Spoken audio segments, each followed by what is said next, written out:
Sa isang liblib na baryong sakop ng summer noon, ay may isang mamang nagngangalang si Mang Delfin.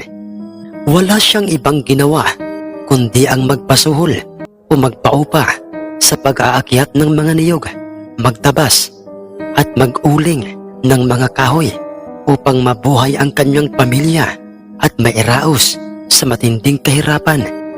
3 ang kanilang mga anak at lahat ay nagsisipag-aaral na sa elementarya. Subalit sa kabila ng kanyang pagsisikap ay aminado siyang ramdam niya sa kanyang sariling ang kanyang kinikita sa araw-araw ay hindi sasapat sa mga pangangailangan ng kanyang pamilya. Kung kaya't itong kanyang asawang si Aling Kulasa ay nagpasya ng tumulong sa paghahanap buhay upang kahit papaano'y makadagdag sa kanilang mga gastusin. Itong si Aling Kulasay marunong o merong kaunting nalalaman pagdating sa larangan ng pagluluto ng mga lutong ulam, kung kaya't ang ginawa niya ang bawat perang araw-araw na ibinibigay sa kanya ni Mang Delfin ay nagtatabi siya ng kaunting pera. Ginawa niya yon upang siya'y makaipon ng perang gagamitin niya para sa kanyang plano o naisip na itatayong maliit na negosyo. At nang sa kanyang tansyay, ang perang naipon niya'y sasapat na upang magbukas ng isang maliit na tindahan ng mga ulam, ay inumpisahan na nga niya ang kanyang magandang planong yon. Nang unay, tumanggi sa kanyang planong yon itong kanyang butihing asawang si Mang Delfin dahil sa gusto niyang alagaan lang ni Aling Kulasa ang kanyang mga anak at gumawa ng mga gawaing bahay. Subalit sinabi sa kanya ni Aling Kulasang lumalaki na ang kanilang mga anak at lumalaki na rin ang kanilang mga gastusin, kung kaya't kinakailangan niyang ituloy ang kanyang naisip na maliit na negosyo upang makatulong siya sa kanyang asawang si Mang Delfin. Kung kaya't wala na ngang nagawa pa itong si Mang Delfin sapagkat alam niyang may pangarap para sa kanilang 3 mga anak. Itong si Aling Kulasa, gusto niyang makapagtapos sa pag-aaral lahat ng kanyang mga anak, lalo na sa kolehiyo, upang hindi sila dumanas ng matinding hirap kung sakasakali mang sila'y meron ng kani-kanyang mga pamilya. Masasabi namang maswerteng tao o mga magulang itong si Mang Delfin at si Aling Kulasa sapagkat sila'y biniyayaan ng 3 mabubuti at magagalang na mga anak. Mula sa kanilang baryo ay pumuntang bayan o sentro itong si Aling Kulasa at sinadya niyang pumunta sa kanyang isang pinsang babaeng naninirahan doon sa mismong nasabing bayang yon upang siya'y makiusap sa kanyang pinsan na kung maaari bang pumwesto muna sila sa kanilang dating pag-aaring tindahan upang doon sila magsimulang magluto at magtinda ng mga ulam. Sa awa ng Panginoon ay pumayag ang kanyang pinsang si Aling Laura.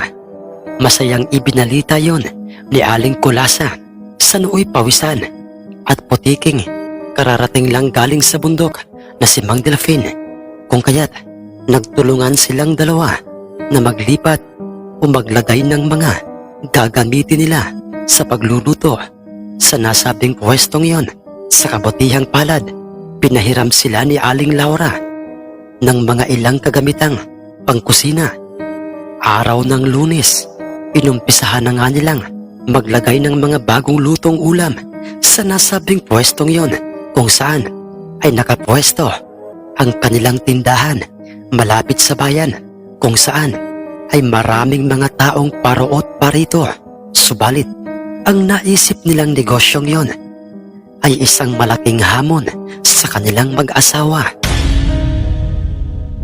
sapagkat hindi lang sila sa lugar na yon ang may ganoong klaseng negosyo, kundi marami. Maraming mga nagtitinda ng mga iba't ibang lutong ulam sa lugar na yon na mas nauna pa sa kanila. Hindi lamang yon, talagang masasabing mga batikan ang mga may-ari ng mga nagtitinda ng mga ulam na malapit sa kanila. At ang nangyari ay halos nilalangaw na at hindi pinapansin ang kanilang mga lutong mga ulam. At kung meron mang bibili sa kanila paisa-isa, halos madurog ang puso ni Mang Delfin dahil sa matinding awa sa kanyang pinakamamahal na kabiyak. Kung kaya't ay naisip niyang sabihin sa kanyang kulasa asawa ko, ano kaya kung ihinto na lang natin ito? Hindi naman sa... Hindi na naituloy pa ang nooy dapat sana'y sasabihin ni Mang Delfin sa kanyang asawang si Aling Kulasa, sapagkat sinabi niya sa kanyang ang swerte o tagumpay sa negosyo ay hindi agad-agad na dumarating. Kaunting tiyaga pa at pagtitiis ay magiging matagumpay din ang kanilang negosyong yon. Naging katawa-tawa at pinag-uusapan silang mag-asawa ng mga may-ari ng mga tindahang may mga tindang ulam malapit sa kanila. Kesyo, walang lasa at hindi marunong magluto itong si Aling Kulasa. Subalit ang lahat ng iyon ay pilit nilang pinapalagpas. Sa halip na magalit silang mag-asawa sa kanila ay kanilang ipinagdarasal na lang ang mga ito. Malungkot at wala sa wisyong nagtatabas si Mang Delfin sa malawak na pag-aaring lupain sa bundok ng kanilang kababaryong si Mang Beltran, at kasama niya ito sa pagtatabas doon sa kanyang pag-aaring lupain sa bundok. At to'y nanibago itong si Mang Beltran sa kanya o kay Mang Delfin dahil sa parang ito'y walang ganang magtrabaho. Taliwas yun sa kanyang pagkakakilala kay Mang Delfin, kung kaya't nilapitan niya si Mang Delfin at sinabi niyang, Delfin, meron ka bang lagnat? Ba't parang naninibago ako sa'yo? Matamlay ka at parang walang ganang magtrabaho, Delfin. Sabihin mo lang, Delfin, at pwede naman nating ipagpabukas na muna itong ating ginagawang pagtatabas. Mahirap nang magpilit, baka mapaano ka. ang may halong pag-aalala na pagkakasabi nitong si Mang Beltran kay Mang Delfin. Sumagot naman sa kanya si Mang Delfin at sinabi niyang, Wala po, Mang Beltran. Okay lang po ako. Naaawa lang po kasi ako sa aking asawang si Kulasa. Pinipilit niyang makatulong sa akin o sa aming pamilya. Pero mukhang mabibigo siya sa kanyang naisip na negosyo. Pero sa kabila ng lahat ay positibo pa rin siya kung mag-isip at porsigidong porsigido. ang mahina at malungkot niyang sabi sa kanya. Ngunit, Maswerte ka sa asawa mo, Delfin. Bibihira ang mga babaeng katulad ni Kulasa at maswerte rin siya sa iyo. Alam mo ba, Delfin, ang kwento tungkol sa mutya ng langka? napabulalas itong si Mang Delfin nang marinig niya ang mga sinabing iyon sa kanya ni Mang Beltran, ang tungkol sa mutya ng langka. Kung kaya't ay, Ngayon ko lamang po narinig ang tungkol sa mutyang yan, Mang Beltran.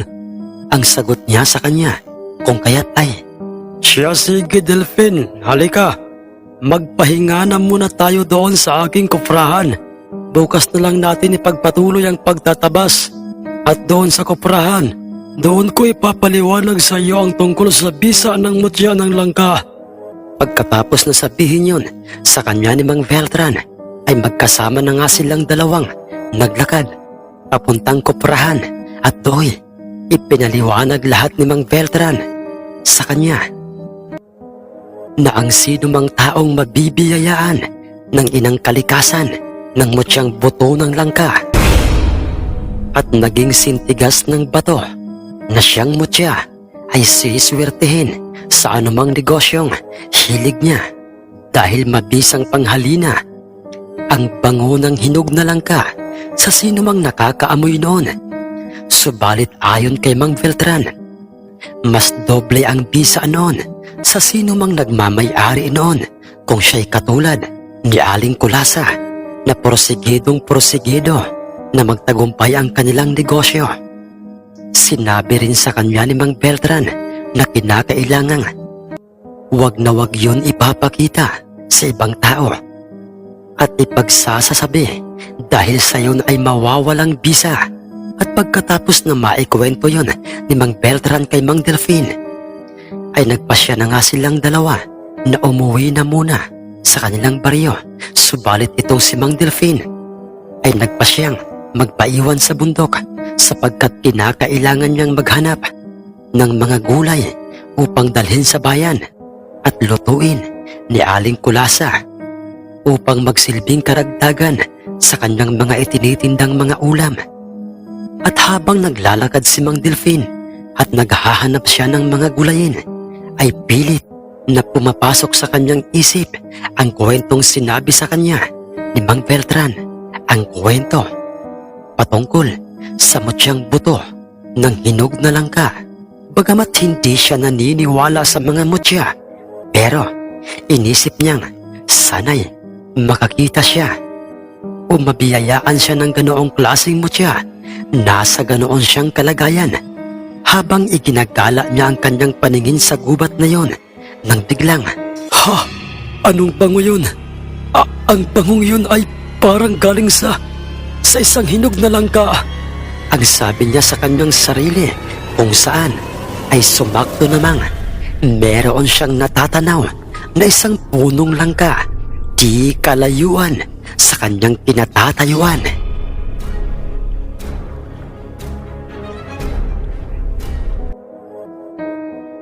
Muli po mga mahal naming kamundo, maraming salamat po sa inyong ginawang pag-comment, pag-like at pag-share sa ating mga nakaraang upload. Maraming salamat po. Nais ko lamang pong pasalamatan at shoutout si Tropa TV Vlogs at ang Ubina Family. Nais ko lamang pong shoutout si Boss Baldayot at ang kanyang buong pamilya dyan po sa Kalinog, Iloilo. Maraming salamat po sa inyo. Kay Boss Emerson Ornedo, kay Boss Jolito Romero, maraming salamat sa iyo, Boss. Shout out po kay Paring Sukoy, kay Paring GP, Paring Teban, Paring Pedro, at Paring Michael. Ang nagpapa-shoutout po ay si Boss Wilfredo Diaz.